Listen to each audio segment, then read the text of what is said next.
જય માતાજી મિત્રો, આપણે હાલમાં જોઈ રહ્યા છીએ ગામ ધુંધવાણા, તાલુકો ખાંભા, જિલ્લો અમરેલી. મહાકાળીમાનું પ્રાચીન મંદિર છે. મહાકાળી આશ્રમ તરીકે ઓળખવામાં આવે છે. આજે વિશાળ જગ્યાની અંદર આપણે નિહાળી રહ્યા છો. વાર તહેવારમાં અહીંયા ધામધૂમથી ભાવિક ભક્તો આવે છે. આજે ગુરુ પૂર્ણિમા છે, એની નિમિત્તે ભાવિક ભક્તો દૂર દૂરથી પધારી રહ્યા છે. એ આપણે નિહાળી રહ્યા છે. પુરાતન મંદિર હતું, પણ હમણાં જ તેમનો જીર્ણોદ્ધાર કરવામાં આવ્યો છે. સરસ મજાના મહાદેવજીનું ભવ્ય મંદિર પણ બાજુમાં આવેલું છે. આપણે એ રહેશું મહાદેવ શંકર ભોળાનાથનું મંદિર.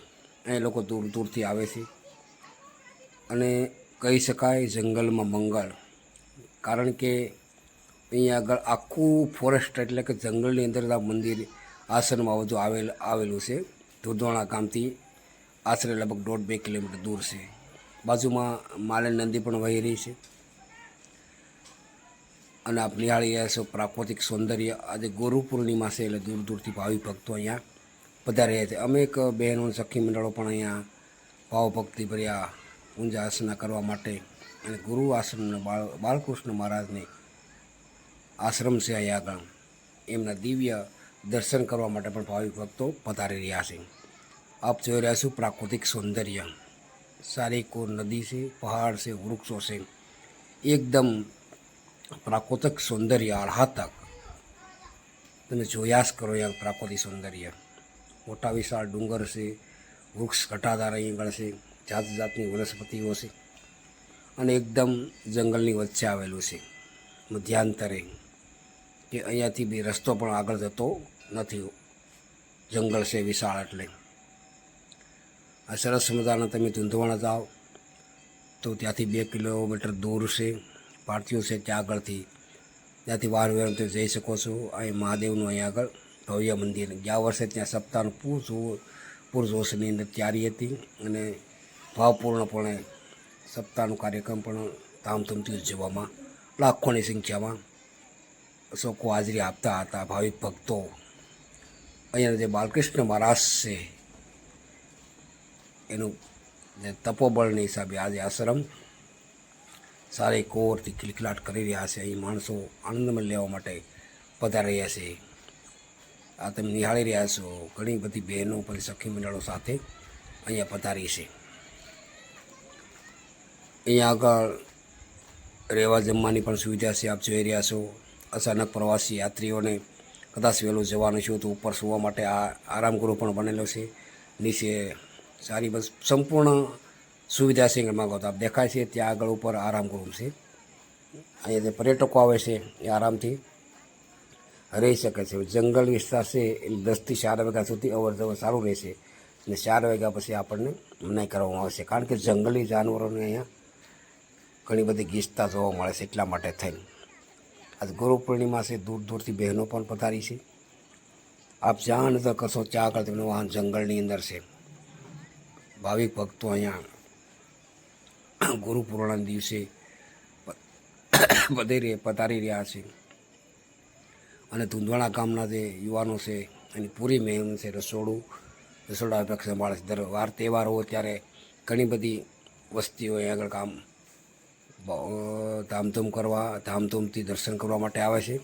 તો ધુંધવાણા ગામના યુવાનોને પણ આપણે ધન્યવાદ પાઠવીએ, કારણ કે તનતોડ મહેનત કરી વહેલા 6 વાગ્યાના અહીંયા આગળ તૈયારી કરતા હોય છે. એ પણ આપણે નિહાળી રહ્યા છીએ. તમામ ધુંધવાણા ગામના રાજપૂત યુવાનો પણ ઘણા બધા અહીંયા આગળ કામે લાગી ગયા છે પીરસવા માટે. એ લગાતાર 6 વાગ્યાને એકદમ રસોઈ શાકભાજી લઈ આવી અને લગાતાર અહીંયા આગળ એનું કામ કરી રહ્યો છે. આ બાપુનું જે છે અંદર રોલ છે. અહીંયા આગળ ભાવિ ભક્તોને બેસવા માટે તમામ સુવિધા છે અને રહેવું હોય તો પણ જંગલી જાનવરો પણ બેસી જાય એટલે આપણે જાળી પણ અહીંયા આગળ કરવામાં આવી છે. આપ નિહાળી રહ્યા છો પૂર્વે શિક્ષણ મંત્રી ગીર સોમનાથની બાજુમાં પણ આપ જોઈ રહ્યાથી અહીં ભાવિક ભક્તો ઘણા બધા ગીર સોમનાથના હાલના જે ગીર સોમનાથ 13 નંબરના ધોકડવા સીટના છે એ પણ ભાઈ અહીં સદસ્યો ઉપરની છે. આપણે જોઈ રહ્યા છો ધોકડવાના. ત્યારબાદ ગીરગઢડા તાલુકાના સદસ્યો, ગીર સોમનાથના સદસ્યો અહીંયા આગળ ભાવિક ભક્તો પણ અહીં આગળ પધારે છે.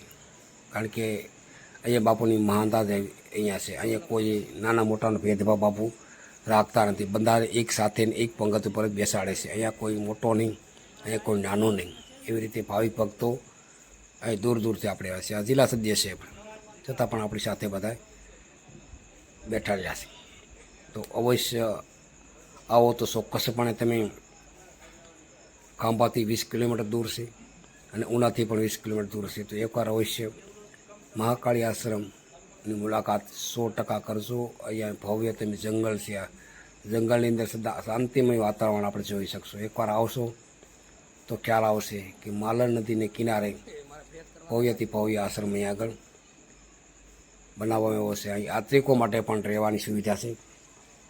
ને દર્શન કરવા માટે બપોરે 10થી 4 વાગ્યા સુધી હોય છે.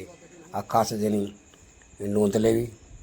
એટલે આપણે બધા નિહાળીએ છીએ. આ બધાએ તાલુકાના અને જિલ્લાના સદસ્યો છે, છતાં આશ્રમમાં સેવાકીય ફરજ વાર તહેવારે મોટો હોય છે ત્યારે પણ હાજરી આપે છે. એટલું જ નહીં, પણ સેવાકીય સંસ્થાઓ વિરસવામાં પણ કામે લાગે છે. નાની મોટી તમામ સેવાઓ કરી રહ્યા છે. આપ જોઈ રહ્યા છો સરસ મજાના દૂર પધારેલા ભાવિક ભક્તોનો વાહનોનો નજારો. એકદમ નજારો તો છે જ, પણ એકદમ જો છો પ્રાકૃતિક સૌંદર્ય, ઘરનું વાતાવરણ આહ્લાદિક તમે જોઈ રહ્યા છો. દૂર દૂરથી લોકો પગપાળા પણ અહીંયા આગળ બાપુના દર્શન કરવા માટે પણ પધારે છે.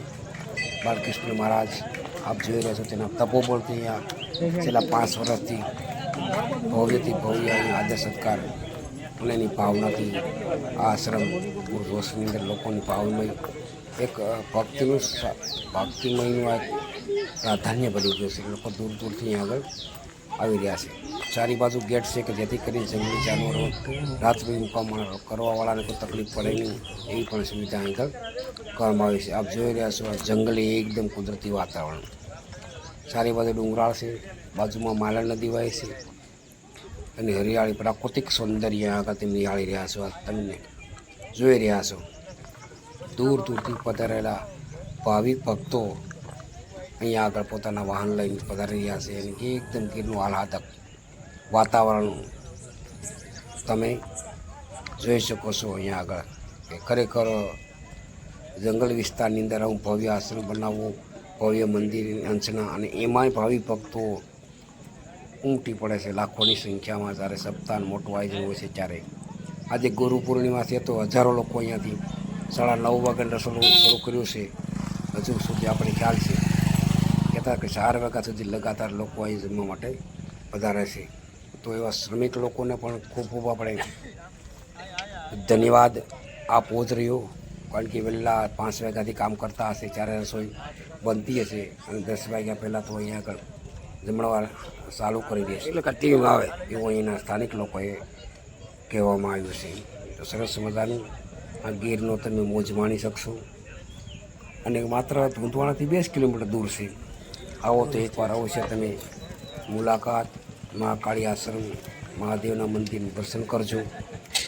અહીંયા કુદરતને ખોળે બેસ્યા હોય એવું આપણે જાણવા મળશે કે નજારો જ કંઈક અલગ જોવા મળશે. તમે જ્યાં જ્યાં નજર કરશો ત્યાં આગળ જોઈ રહ્યા છો તમે. અહીંયા આગળ અગ્નશાળા છે કે ભાવિક ભક્તો પોતાની શ્રદ્ધાથી આવે છે.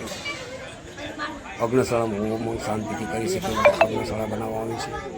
એ બાજુમાં સરસ મજાની ગૌશાળા પણ બનાવવામાં આવી છે. અને આ કુદરતી પ્રાકૃતિક સૌંદર્ય તમે જોઈ રહ્યા છો. ઘટાદાર અહીંયા આગળ મોટી મોટી ડુંગરા જો ડુંગરા પ્રદેશની અંદર આ હરિયાળી ક્રાંતિ કહી છે કે હરિયાળી વનસ્પતિ, હરિયાળી પ્રદેશ તમે જોઈ રહ્યા છો. જ્યાં નજર કરો છો ત્યાં આગળ જંગલ તમે જોવા મળે છે અને ડુંગરા જોવા મળશે. આવું એકવાર અવશ્ય મુલાકાત કરજો. એ આગળ તમે નિહાળી રહ્યા છો, આપ જોઈ રહ્યા છો પટાંગણ આશ્રમનું. અહીંયા બાળ ગોપાળ પણ સાથે આવીને એક પ્રાકૃતિક સૌંદર્ય કરે છે જોઈ રહ્યા છો. તમે આનંદ માણી રહ્યા છો. અહીંયા ઘણી સ્કૂલના વિદ્યાર્થીઓ પણ આ સ્થળની મુલાકાત કરવા આવે છે. પ્રવાસની પર્યટનનું પણ એક સ્થળ માનવામાં આવે છે. જય મહાકાળી, જય મહાદેવ.